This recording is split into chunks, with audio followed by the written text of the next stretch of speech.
Hey everyone, Casual Console Gamer here with another review. Let's talk about Senua's Saga, Hellblade 2.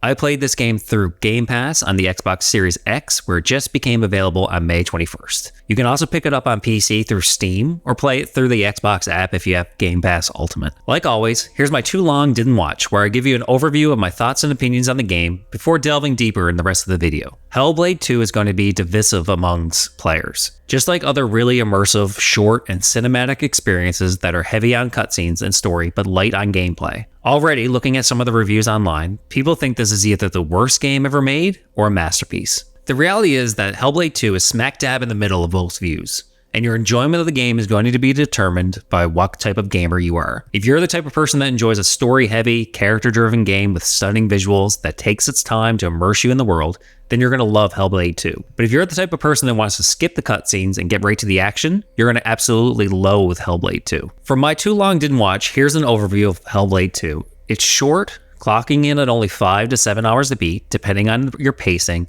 and if you're going out of your way to look for secrets in the game's beautiful environments. For such a short game, it also feels like its pacing is odd. There are sections that you have to walk slowly, looking at the world Ninja Theory created, while other times they have you jumping ahead, skipping the walking to get right to the action. The combat is nothing to write home about. Senua fights her enemies one at a time, where you strike them with fast or heavy attacks, blocking and parrying when attacked. Once you do a finisher, which the game reuses a few too many times for such short sections of gameplay, a new opponent will step in and fight you, and then you rinse and repeat. So the combat is pretty tame, and the gameplay consists of mostly walking. But what else do you do? Well, that's pretty much about it. I would say that about 70 to 80% of Hellblade 2 is cinematics or walking sections, followed by short bursts of combat that are pretty easy, or a puzzle that's so straightforward that calling them puzzles really feel like you're overstating their difficulty. But the game is beautiful, showcasing the Unreal Engine 5 in a way that really makes Hellblade 2 feel like a tech demo for that technology. The lighting is incredible, the environments are very detailed, and they're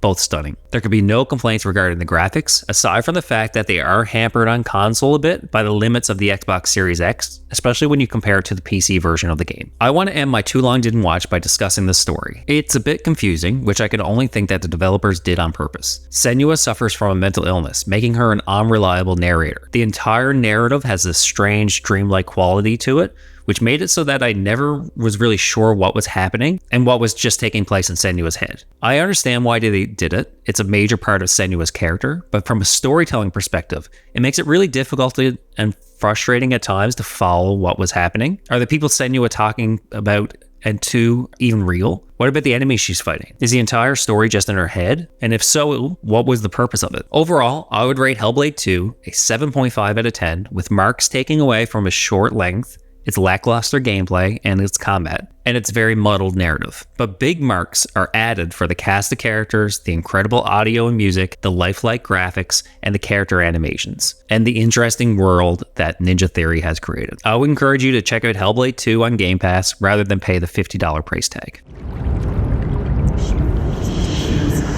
could see it. Do you remember it? She knows that suffering, that feeling, poisoning her mind with fear. That rot covers him now. Covers him. Do you see it, Senua? Yeah, she sees Do you see the darkness? She feels it. The faces of fear and suffering.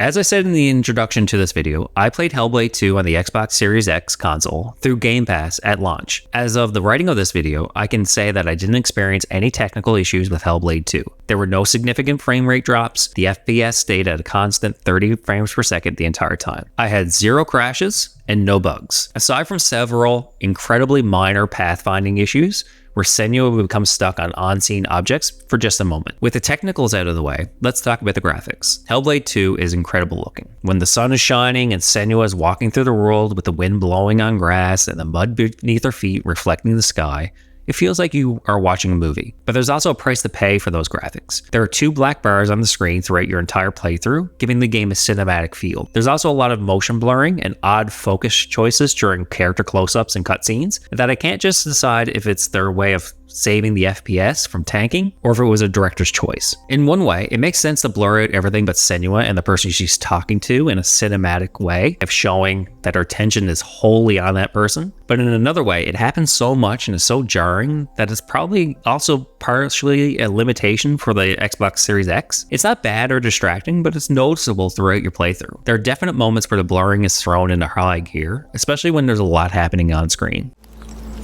You can never forget. You thought you got away.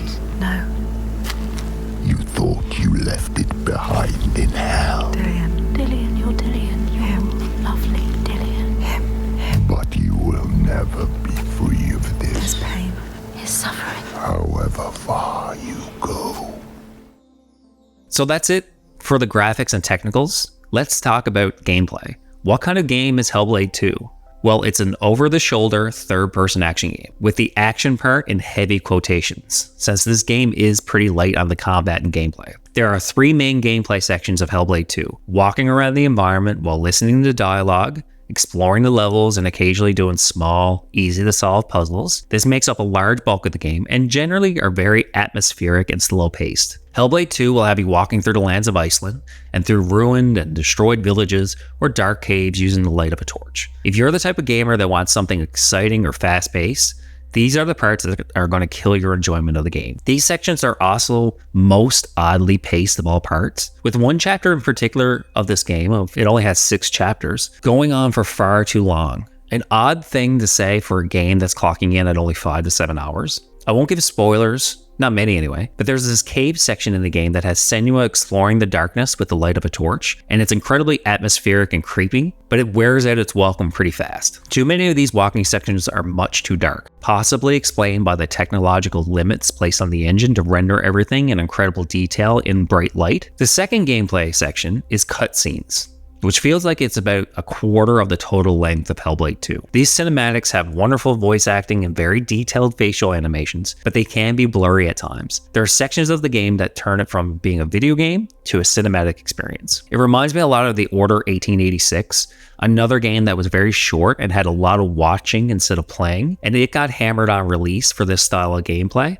And I suspect Hellblade 2 is going to have a very similar experience. If you don't enjoy extensive cutscenes, this part of the game is going to immediately turn you off. The third gameplay section is combat, and it makes up only a very small minority of your gameplay time. Combat is different from the first Hellblade, with enemies facing you one at a time instead of en masse. You have a simple block button that can also parry attacks if you time it correctly, a light attack, and a heavy attack that can smash through blocking enemies, but the cost is a lengthy wind-up animation. Combat also takes the form of one enemy comes at you at a time, you fight, you block, you attack, and it eventually dies, replaced by another. And that process of replacement is usually by grabbing you and throwing you to the ground so that the game can get ready for the combat to start again. That's pretty much it. Enemies in this game are incredibly polite, waiting patiently for the fellows to fall before stepping up to attack you. You never have to be worried about being overwhelmed by your foes. Combat in Hellblade 2 is also very easy. I only died a few times in my playthrough, and that was mostly just because I wanted to push the limits of combat, seeing how many attacks it took to kill me, or if it could parry their attacks. Spoiler alert, it does take a lot of hits to drop Senua, and if you're blocking and attacking with even a small amount of skill, you're going to be just fine in combat. I heard people describe the first Hellblade game as a walking simulator, and I don't think that's fair at all. Compared to Hellblade 2, Senua's Sacrifice has tons of combat. I could count on one hand how many combat encounters Hellblade 2 has, and only a couple of those were actually memorable. And that's pretty much it for gameplay. You walk around the levels, looking at things, solving simple puzzles, and listening to dialogue. You explore a dark cave for far too long with a torch, then you lose that torch and you have to explore in the dark. Then you fight a few very polite enemies one at a time until you win. If they took it to slow walking and condensed this game, it could have been an hour-and-a-half Netflix movie. You deserve this. Why did you come here, Senua? To stop the slavers. You thought you were helping them.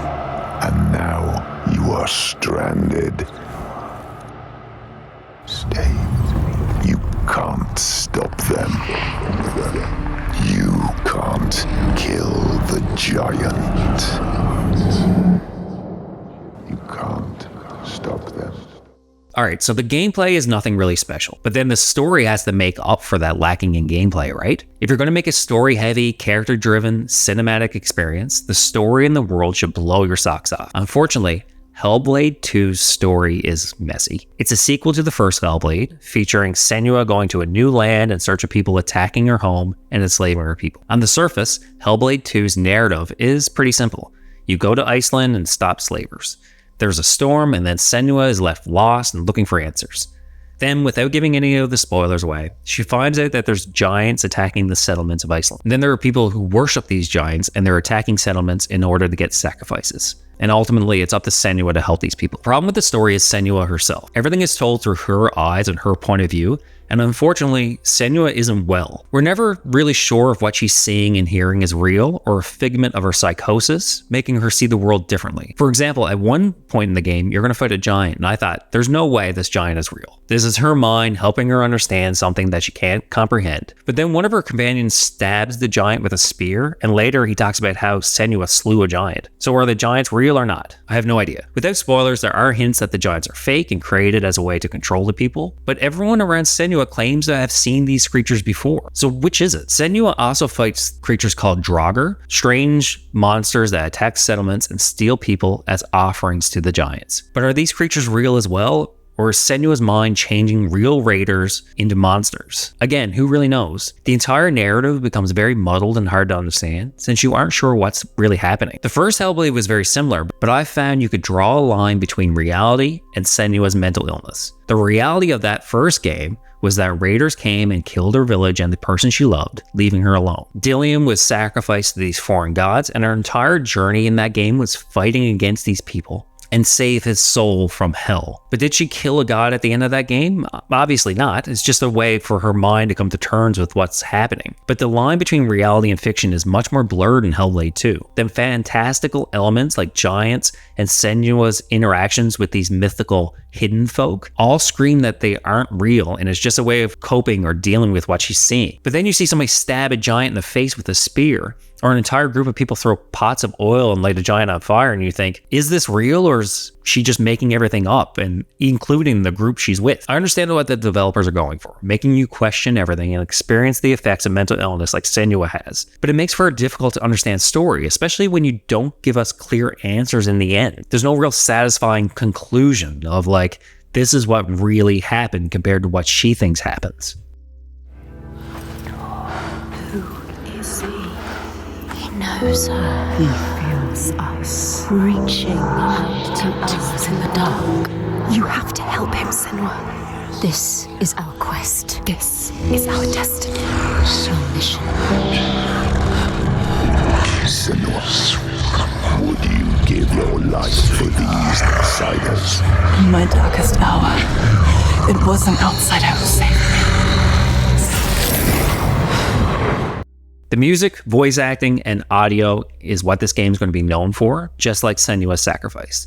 The voice acting is superb, with every character memorable and excellent. The music is this mix of traditional Nordic Viking music that I love. And of course, because everything is seen through Senua's eyes, you have voices whispering in your ears the entire time. The developers recommend wearing headphones for Hellblade 2 so you can experience this how they want you to, so that the whispers are right behind your ears, filling Senua with their doubts or giving her suggestions on what she should do. It's very unnerving for the most part, but it can also be very annoying when Senua is talking to this character and I can't hear what the hell they're saying because these voices in her head just won't shut the hell up. I'm trying to understand the story voices. Just stop talking long enough for this character to give me some exposition. Then you have this shadow character, which is the voice of Senua's inner fears and doubts, and oh boy is it creepy. It has this bassy and deep voice, sometimes terrifying, but it's always off-putting. It's one of the best parts of the game. But I would recommend that you play Hellblade 2 with the subtitles on, since the voices do their best to prevent you from listening to some of the dialogue, which may hinder your understanding of the story. And that's it. That's the conclusion of my review. Is Hellblade 2 a good game? Sure, if you go into it with the understanding that it's more of a cinematic experience